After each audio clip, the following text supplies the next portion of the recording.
छत्तीसगढ़ के आज के खबरों की शुरुआत सुर्खियों के साथ सुरक्षा और मजबूती बढ़ती नजर आ रही है। राजधानी रायपुर की 55 सड़कों पर 750 हाईटेक कैमरे लगाए गए। अब नवा रायपुर एक्सप्रेसवे और आउटर में भी लगाने की है तैयारी। 12 मंत्री पहुंचे राज्यपाल से मिलने। आरक्षण विधेयक को मंजूर करने की हुई मांग। गवर्नर बोली, सभी पहलुओं को देखने के बाद लूंगी फैसला। सीएम भूपेश बघेल बने दादा। बहुख्याति ने दिया बेटे को जन्म। पोते को गोद में लेकर मुख्यमंत्री बोले, क्या हाल चाल जी हीरो। सीजीएमएससी में दवाइयों की सप्लाई में गड़बड़ी की आशंका। ब्लैकलिस्टेड कंपनी को दिया गया काम। भारत पेरेंटल और मेसर्स यूनिकोर इंडिया लिमिटेड को किया गया है प्रतिबंधित। सांसद मोहन मंडावी समेत कई नेताओं को किया गया गिरफ्तार। धर्मांतरण बवाल के बाद नारायणपुर जाने के लिए निकले थे नेता। पुलिस ने समझाया, फिर की कार्रवाई। और छत्तीसगढ़ की खबरों को अब विस्तार से जानते हैं। इसके पहले अगर आप छत्तीसगढ़ के हैं, छत्तीसगढ़ की प्रमुख बड़ी खबरें ठीक इसी प्रकार देखना चाहते हैं तो नीचे लाल कलर का सब्सक्राइब बटन दिया है, जिसे दबाकर चैनल को आपको सब्सक्राइब करना है। कोहरा इतना घना हो रहा है कि अब आना जाना भी मुश्किल होता नजर आ रहा है। उत्तरी छत्तीसगढ़ का इलाका लगातार दूसरे दिन कोहरे से ढका रहा। दूसरे दिन कोहरे की सघनता ज्यादा होने की वजह से संभाग मुख्यालय अंबिकापुर में आना जाना मुश्किल हो रहा था। शहर और आसपास के इलाकों में सुबह की गतिविधियां प्रभावित हो गई थी। कोहरे की सघनता के कारण शहर में 50 मीटर से आगे की चीज नजर नहीं आ रही थी। वहीं ग्रामीण इलाकों की बात करें तो यहाँ पर सघनता 20 से 30 मीटर के आगे की चीज नहीं दिख पा रही थी। काम पर निकलने वाले लोगों के अलावा स्कूल और कॉलेज के छात्राओं को भी घर से शैक्षणिक संस्थान तक पहुंचने में काफी दिक्कतों का सामना करना पड़ा। स्कूल वैन और बस भी बहुत धीमी गति से सड़कों पर चलाए जा रहे थे। सामने की दृश्यता ऐसी थी कि चालकों को हेडलाइट जलाने के बाद भी सामने की चीज नजर नहीं आ रही थी। फिलहाल ये हाल छत्तीसगढ़, उत्तरी छत्तीसगढ़ का खासकर होता नजर आ रहा है। बिलासपुर संभाग में भी कुछ इसी प्रकार के माहौल कुछ जिलों में दिखाई दिए हैं। पहली बार हिंदी वेब सीरीज की पूरी शूटिंग प्रदेश में हुई है। 100 से ज्यादा लोगों को यहां पर काम मिला। इस वजह से दरअसल the dark side of life Mumbai 1 से बुरे 2 जैसी मूवी के डायरेक्टर तारिक खान के निर्देशन में उत्तर प्रदेश की राजनीति पर आधारित हिंदी वेब सीरीज एनाकी की शूटिंग 2 राउंड में पूरी हो गई है। राज्य बनने के बाद ये पहला मौका रहा जब किसी हिंदी वेब सीरीज की पूरी शूटिंग छत्तीसगढ़ प्रदेश में हुई हो। इसके शहर के 100 से ज्यादा लोगों को काम करने का मौका मिला। बता दें कि इस वेब सीरीज में तिग्मांशु धूलिया, पीयूष मिश्रा, अनीता हसनंदलानी जैसे बॉलीवुड के कलाकारों ने अभिनय किया है। फिल्म पॉलिसी बनाने के बाद से प्रदेश में तिग्मांशु धूलिया के निर्देशन में the great Indian murder web series Raipur और कवर्धा में शूट करी जा चुकी है। बॉलीवुड अभिनेता अक्षय कुमार भी रायगढ़ में आकर फिल्म की शूटिंग कर चुके हैं। इसके अलावा अभी बहुत सारे बॉलीवुड के निर्देशक राज्य में वेब सीरीज और फिल्म बनाने के लिए लोकेशंस की तलाश कर रहे हैं। मोर्चा खोलने की तैयारी में शासकीय स्कूल सफाई कर्मचारी नजर आ रहे हैं। मानदेय शीघ्र नहीं देने पर 43,000 कर्मचारी अनिश्चितकालीन हड़ताल पर जाने का दावा कर रहे हैं। छत्तीसगढ़ के सरकारी स्कूलों में 43,301 सफाई स्कूल कर्मचारी विगत 12 वर्षों से कार्यरत हैं, जिन्हें प्रति माह 2,000 से 2,300 रुपए मानदेय दिया जाता है। कर्मचारियों की शिकायत है कि मानदेय अनियमित रूप से 4 से 5 महीने विलंब से दिया जा रहा है। ऐसे में मानदेय को लेकर भी मोर्चा खोलने की तैयारी की जा रही है। सरकारी स्कूल सफाई कर्मचारी के मीडिया प्रभारी प्रदीप वर्मा के मुताबिक 12 वर्षों से पूर्णकालीन कलेक्टर दर की मांग करते आ रहे हैं, जिसको लेकर 2018 के विधानसभा चुनाव से पहले कांग्रेस घोषणा पत्र के प्रमुख के द्वारा पूर्ण कलेक्टर दर पर मानदेय भुगतान करने की बात कही गई थी। लेकिन 4 वर्ष बीत जाने के बाद भी पूर्ण कलेक्टर दर पर मानदेय भुगतान नहीं होने के कारण रायपुर कलेक्टर पार्क में प्रांतीय बैठक का निर्णय किया गया था। और अब ऐसे में 25 दिसंबर 2022 से छत्तीसगढ़ के सभी विधायकों से मुलाकात कर रहे हैं, पर अभी तक इनकी सहमति मांगी जा रही है। साथ ही आगे की रणनीति को चर्चा करते हुए 43,000 कर्मचारी अनिश्चितकालीन हड़ताल पर जाने का आह्वान कर रहे हैं। सांसद मोहन मंडावी समेत कई नेताओं को किया गया गिरफ्तार। धर्मांतरण बवाल के बाद नारायणपुर जाने के लिए नेतागण निकले हुए थे। दरअसल बात करें तो छत्तीसगढ़ के नारायणपुर में चर्च में तोड़फोड़ और पुलिस जवानों पर हुए हमले करने वाले 7 लोगों को पुलिस ने गिरफ्तार किया है। इधर सांसद मोहन मंडावी समेत कई नेता नारायणपुर जाने की मांग कर रहे थे, लेकिन नहीं जाने दिया गया। साथ ही शिवरतन शर्मा, संतोष पांडे, केदार कश्यप, मोहन मंडावी, महेश गागड़ा को भी गिरफ्तार कर लिया गया। बीजेपी नेताओं और पुलिस के में जमकर झूमा झटकी भी हुई। इसके बाद सभी नेता मुचलके पर छोड़ दिए गए। इसके बाद नेता वहां से लौट रहे हैं। दरअसल बात करें तो नारायणपुर जिलाध्यक्ष रूपसाय सलाम समेत अन्य कार्यकर्ताओं को कोर्ट में पेश करके कड़ी सुरक्षा के बीच जेल भेज दिया गया है। गिरफ्तार लोगों में से पवन नाग, अंकित नंदी के नाम सामने आए हैं। फिलहाल मौके पर तनाव के हालात हैं। पूर्व गृह मंत्री नंदकीराम कंवर ने भी पुलिस को चेतावनी देते हुए कहा है कि हम परेशान हो रहे हैं। और अब बात शीतकालीन सत्र के दूसरे दिन को लेकर। आरक्षण को लेकर जमकर हंगामा हुआ। एक बार फिर से सदन की कार्यवाही को इस वजह से स्थगित कर दिया गया। छत्तीसगढ़ विधानसभा के शीतकालीन सत्र के दूसरे दिन भी आरक्षण और नारायणपुर की घटना को लेकर जमकर हंगामा हुआ।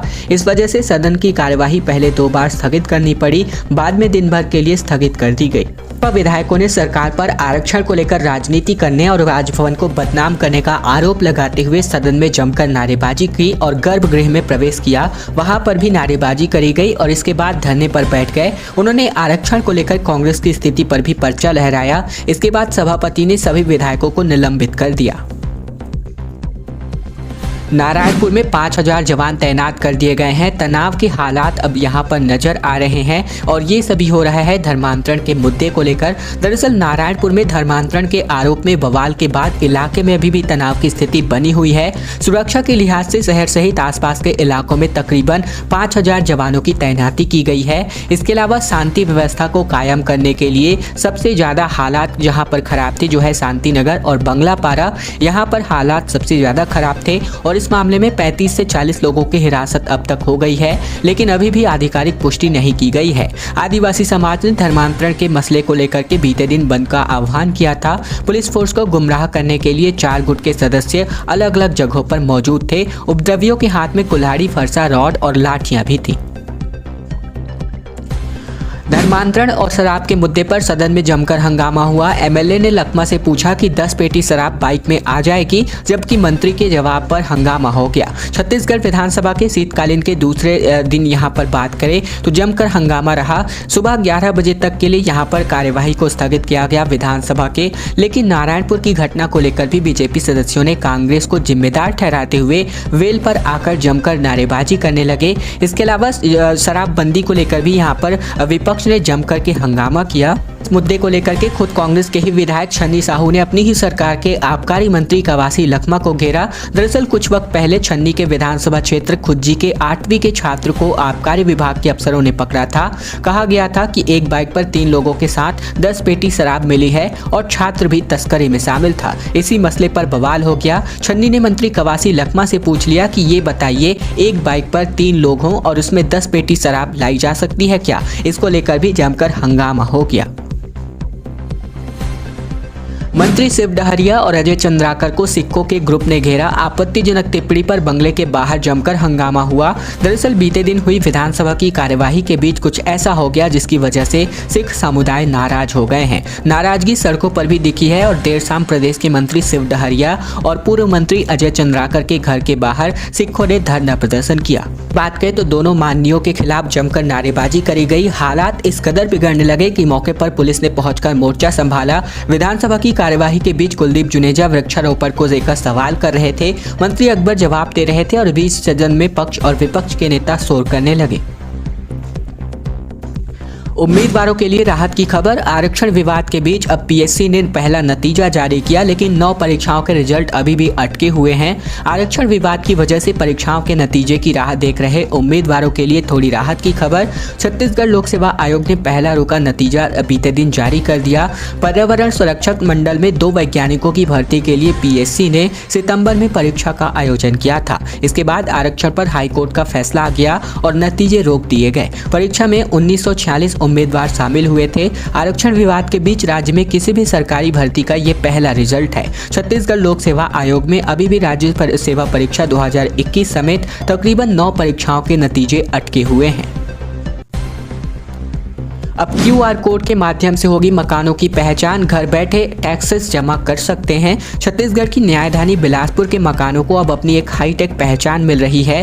बिलासपुर स्मार्ट सिटी ने नगर निगम की सीमा में आने वाले घरों में डिजिटल कोड नंबर लगाने की तैयारी शुरू कर दी है। इसके लिए बैंक से एग्रीमेंट भी किया गया है। इसमें एक यूनिक ID नंबर सभी मकानों को मिलेगा, जिसमें लोगों को टैक्स जमा करने के लिए घरों के दफ्तरों के चक्कर नहीं काटने पड़ेंगे। इस डिजिटल नंबर के जरिए प्रॉपर्टी टैक्सेस के अलावा अन्य 24 तरह की सुविधाएं यूनिक डिजिटल प्लेट को स्कैन करने के माध्यम से मिलेगी। स्मार्ट सिटी योजना के तहत शहरी इलाकों के मकानों का डिजिटलाइजेशन का काम शुरू हो रहा है और इसके लिए स्मार्ट सिटी लिमिटेड कंपनी ने बैंक से MOU हस्ताक्षर किया है। इसमें से नगर निगम या स्मार्ट सिटी की ओर से किसी भी तरह का कोई खर्च नहीं किया जाएगा। आरक्षण विधेयक को कानून बनाने से रोका जा रहा है। फिलहाल रायपुर पहुंची कुमारी सैलजा ने यही बयान जारी किया। छत्तीसगढ़ कांग्रेस की प्रदेश प्रभारी कुमारी सैलजा रायपुर पहुंच गई हैं। एयरपोर्ट पर मीडिया से बातचीत करते हुए उन्होंने प्रदेश में संवैधानिक अधिकारों के हनन की बात कही। कुमारी सैलजा ने कहा कि छत्तीसगढ़ में जिस प्रकार का संवैधानिक रूप से निर्वाचित विधानसभा के अधिकारों का हनन हो रहा है, यहाँ के लोगों को उनके अधिकारों से वंचित रखा जा रहा है। उसके खिलाफ छत्तीसगढ़ के लोगों में बड़ी प्रतिक्रिया है। आगे सैलजा ने कहा कि इन्हीं बातों को लेकर आज बड़ी रैली आयोजित होने जा रही है।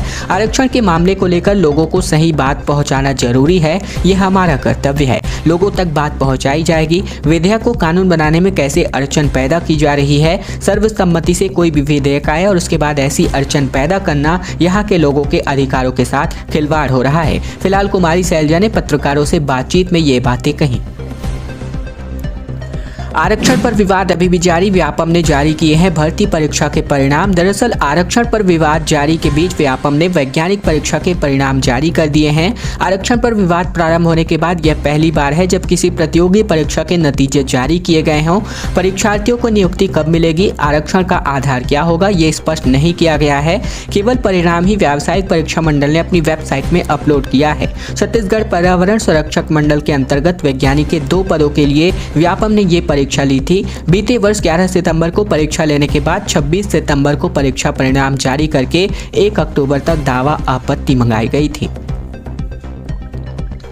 कांग्रेस की महारैली में भाजपा पर बरसे नेता। PCC चीफ बोले कि 15 से 0 पर लाना है बीजेपी को, जबकि CM ने कहा कि आरक्षण विरोधी है विपक्ष। रायपुर में कांग्रेस की जन अधिकार रैली में मुख्यमंत्री बघेल, प्रदेश प्रभारी कुमारी सैलजा, साथ ही प्रदेश अध्यक्ष मोहन मरकाम, स्वास्थ्य मंत्री TS सिंहदेव समेत कई बड़े नेता शामिल हुए।